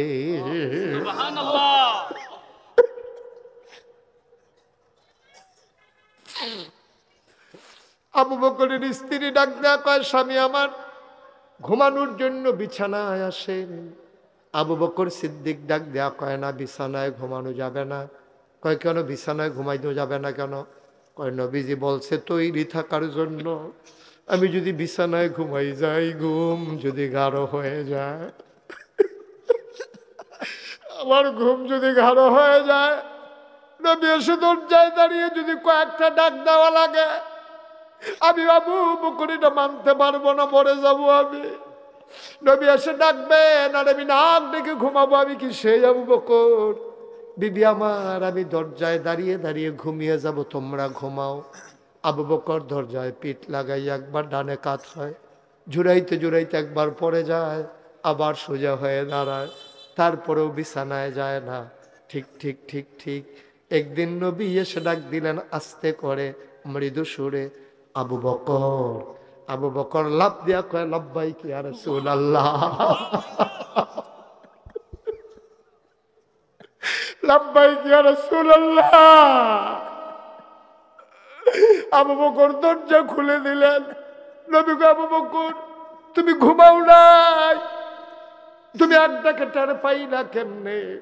কয় যেই দিন বলেছিল রেডি থাইকো, যেই দিন আপনি বলেছিলেন রেডি থাইকো, প্রস্তুত থাইকো, ওই দিন থেকে আবু বকরের পিঠ আর বিছানায় লাগে না। 4টি খালি কথা বলে কইল না রে ভাই, ইসলাম কারে কই তুমি চিনো না, ইসলাম তুমি এখনো বুঝো নাই। ইসলাম কারে কয় আজকে বুঝে যাও। কেমনে তারা মুসলমান দুনিয়ায় থাকতে জান্নাতের সুসংবাদ পাইছে।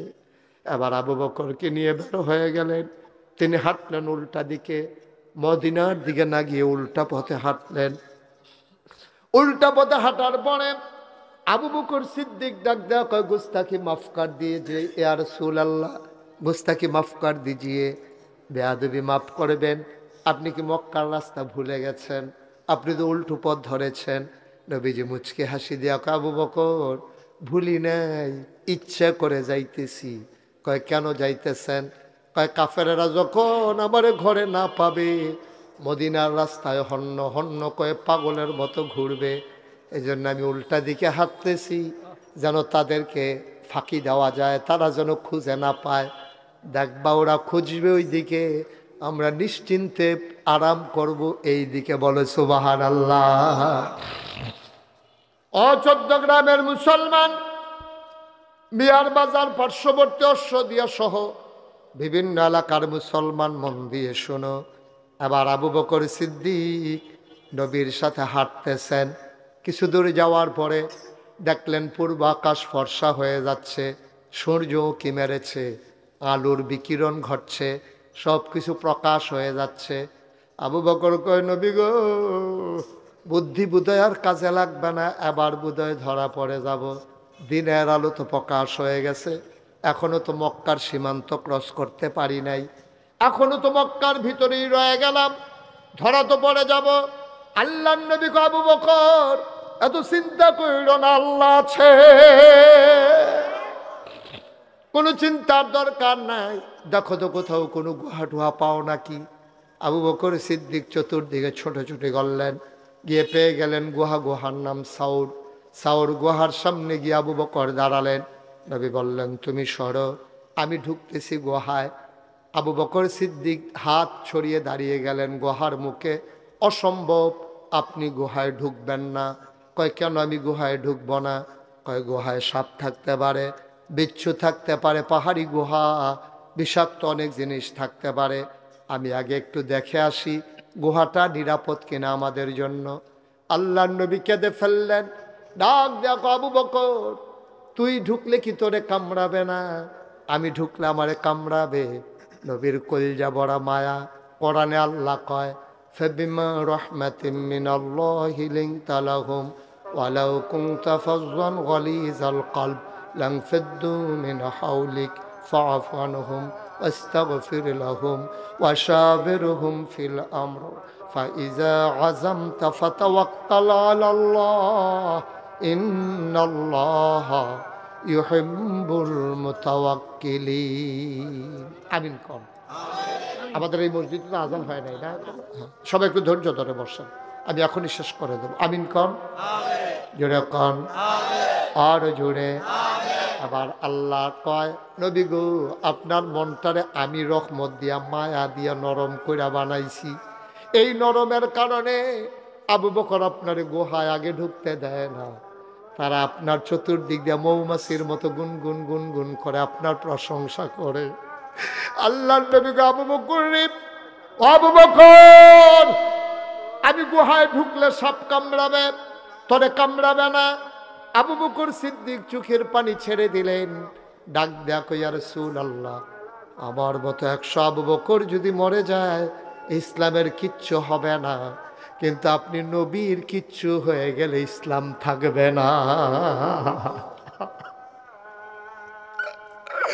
আপনি নবীর যদি কিচ্ছু হয়ে যায় আর ইসলাম নাম নেওয়ার মতো কেউ থাকবে না।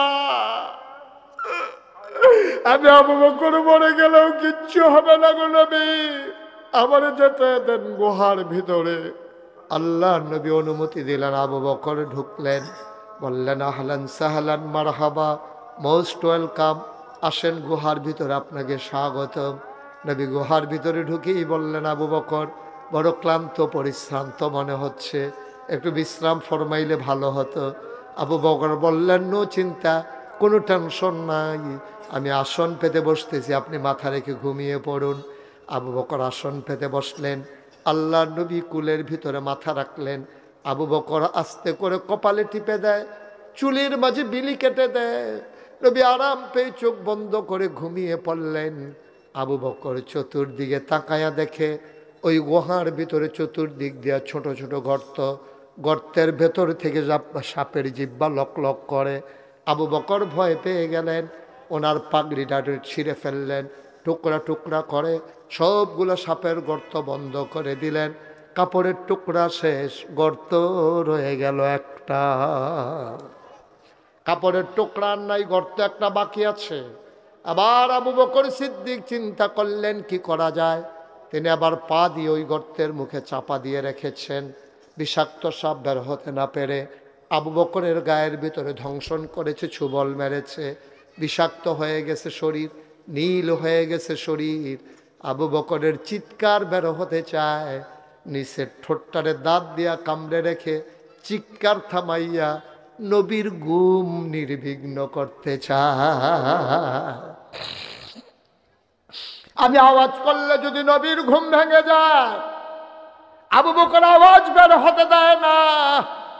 আবু বকর আওয়াজ বন্ধ করেছে, চোখের পানি থামাবে কি দিয়া? আওয়াজ বের হতে দেয় নাই, চোখের পানি তো আর থামাইতে পারে না। আবার টপ টপ করে 2 ফোঁটা গরম পানি নবীর গাল মোবারকে পড়ে গেল।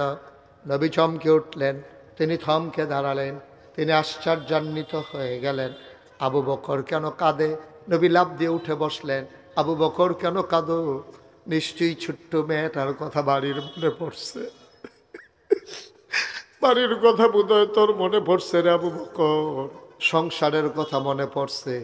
আবু বকর কই, ইয়া রাসূলুল্লাহ, আপনি একটা কথা বললেন, আপনি আমার কুলের ভিতরে আর আমি বাড়ির কথা মনে করে করে কানবো, এমন কি হয় নাই গো নবী?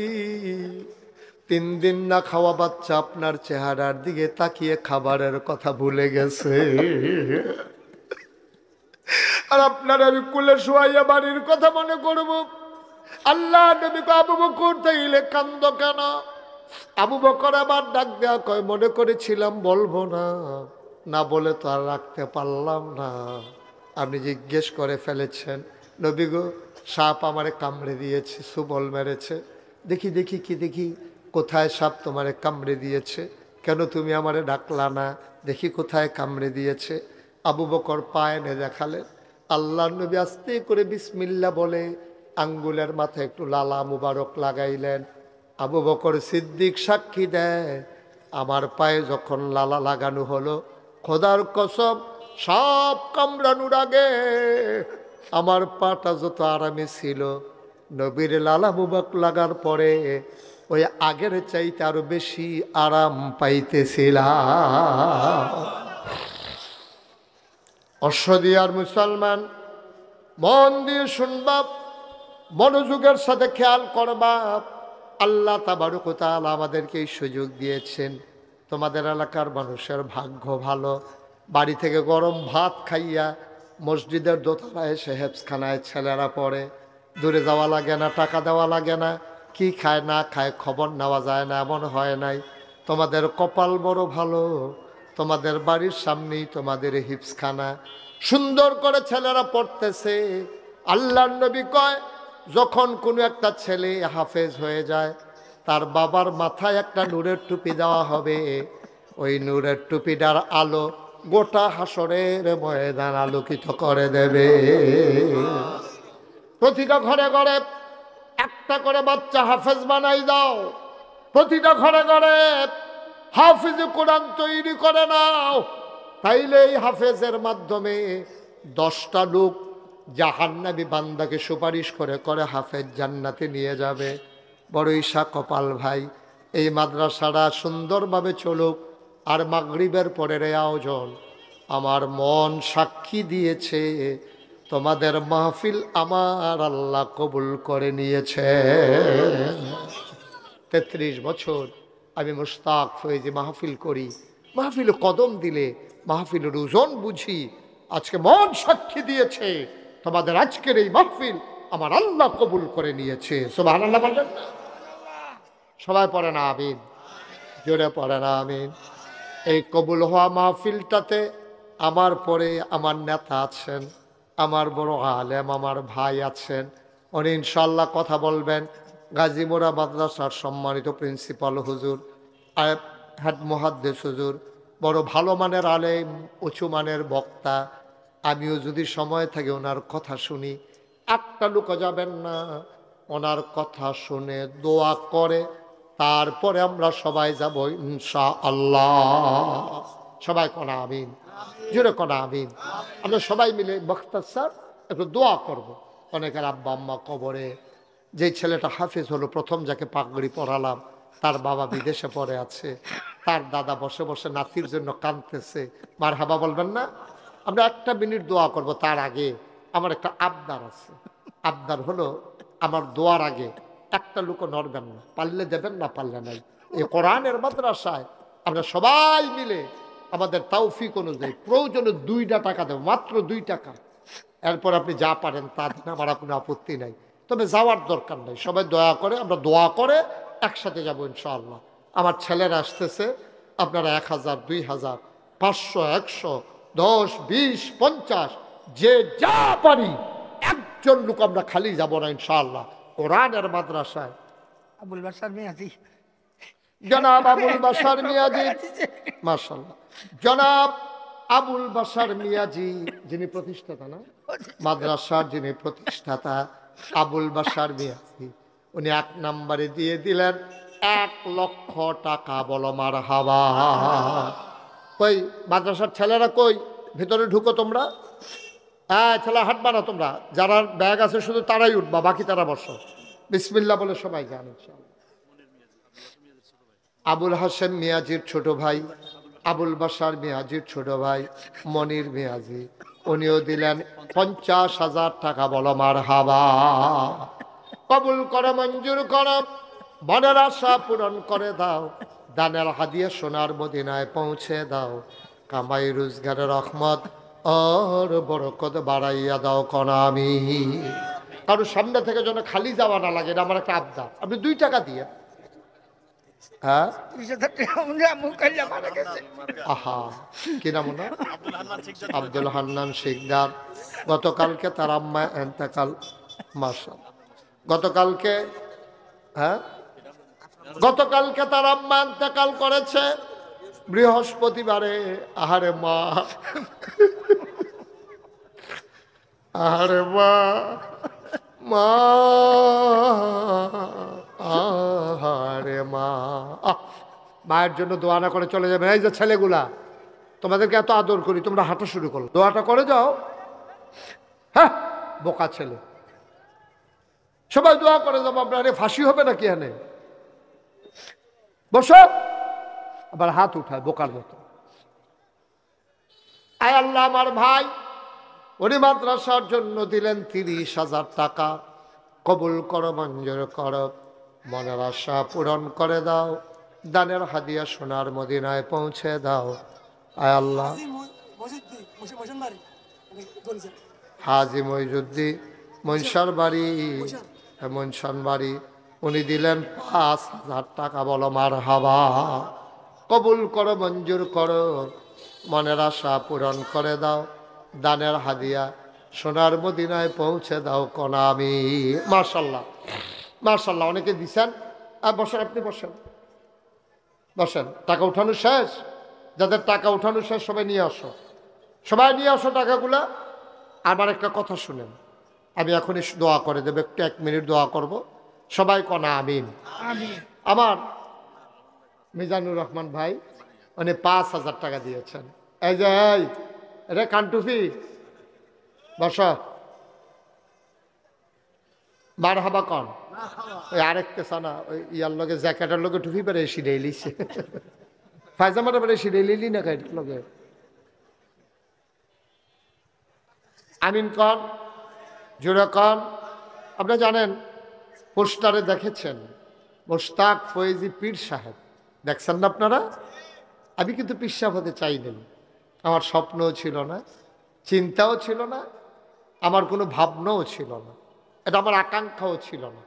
আমার দাদা ফুরফুরা সিলসির একজন বড় পীর সাহেব, আব্বা ইন্তেকাল করেছে দাদার আগে, এজন্য দাদা আমার কাঁধে বিরাট বোঝা চাপিয়ে দিয়েছেন। আমি বাংলাদেশে পীর সাহেব দেখতে দেখতে অতিষ্ঠ। পীর সাহেব মানে হলো বইয়া থাহন, হগিন্নি বেডি টেহা দিব, রিক্সাওয়ালা টেহা দিব, এই টেহা খাওয়ান, নাদান কারে কন, ঠিক কিনা কন? এটা হলো বাংলাদেশের পীর সাহেব, কোনো কাম নাই। শৈলগত্রে বেড়া মাটি কাটলেও 500 টাকা পাওয়া যায়, তা মাটিও করতো না, অটোও চালাইতো না, সিএনজিও চালাইতো না, এই মুড়িদার বাইত ঘুরে ঘুরে ঘুরে ঘুরে খাইয়া শৈলদারে এমন বানাইছে, বইয়া রয়েছে একজন, মনে হয় 5-6 জন, ঠিক কিনা কন? এই কারবার দেখে আমি অতিষ্ঠ। আমার দাদা যখন দায়িত্ব দিল, আমি বললাম দাদা আমি তো এই দায়িত্ব নিতে চাই না, আমি মেহনত করে খাওয়ান না মানুষ, মুনি দিয়া খাওয়ান না মানুষ, আমার তো এই শান শৌকতের দরকার নাই, আমার এই ফিরানির দরকার নাই। দাদা বলে তুমি কেমন পীর সাহেব হতে চাও? আমি কই যে এই পীর সাহেব মানুষের সুখে পাশে দাঁড়াবে, দুঃখে পাশে দাঁড়াবে, মানুষকে ক্রাইসিস পিরিয়ড থেকে ওভারকাম করার জন্যে মানুষদেরকে টেনে টেনে নিয়ে আসবে দিনের পথে, আমি ওই পীর সাহেব হতে চাই, কেউ তোমার ওই রকমই বানাইতে চাই। তাই বললাম তাহলে আমার একটু জমিন দেওয়া, খুব খেয়াল করে শুনেন, আমি বললাম যে আমাকে একটু জমিন দেওয়া লাগবে। আমার দাদা মাত্র 9 শতক জমিন, কয় শতক? মাত্র 9 শতক জমিন দাদা আমারই দিচ্ছে। আমি আর পরে জমিন কিনা শুরু করলাম। আমার দরবারে এখন জায়গা হলো 18 একর, 1800 শতক। কত শতক? 18 শতক।